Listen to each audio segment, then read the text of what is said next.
ফের নওদায় শাসক দলের গোষ্ঠীকোন্দল প্রকাশ্যে।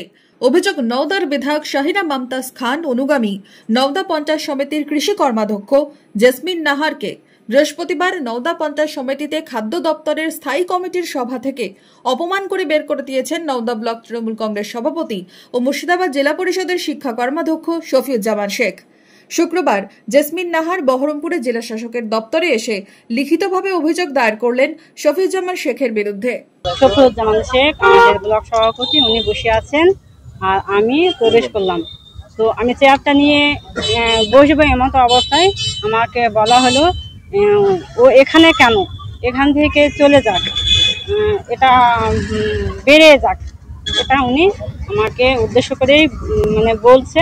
26 বিধানসভা ভোট, এদিকে নওদায় বাড়ছে ক্ষোভ, ভাঙন ধরছে তৃণমূলের অন্দরে।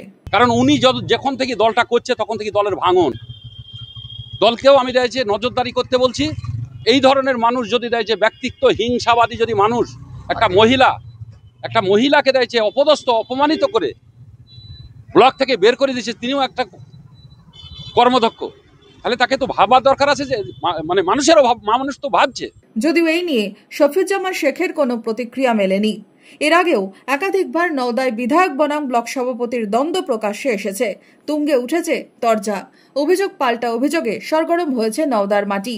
এমনকি নওদা জট কাটাতে চলতি বছরের শুরুতেই সাংসদ থেকে জেলা সভাপতি বহরমপুর মুর্শিদাবাদ জেলা তৃণমূল কার্যালয়ে রুদ্ধশ্বাস বৈঠকও করেছেন নওদার বিদ্রোহী নেতৃত্ব ও জনপ্রতিনিধিদের সাথে।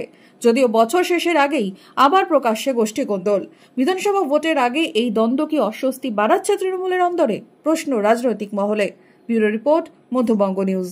মুর্শিদাবাদ খাদি মেলা 2025 শুভ উদ্বোধন 26 নভেম্বর। স্থান বহরমপুর ব্যারেক স্কয়ার ময়দান। প্রতিদিন দুপুর 12টা থেকে রাত্রি 9টা। মেলা চলবে 10 ডিসেম্বর অবধি। প্রবেশ অবাধ।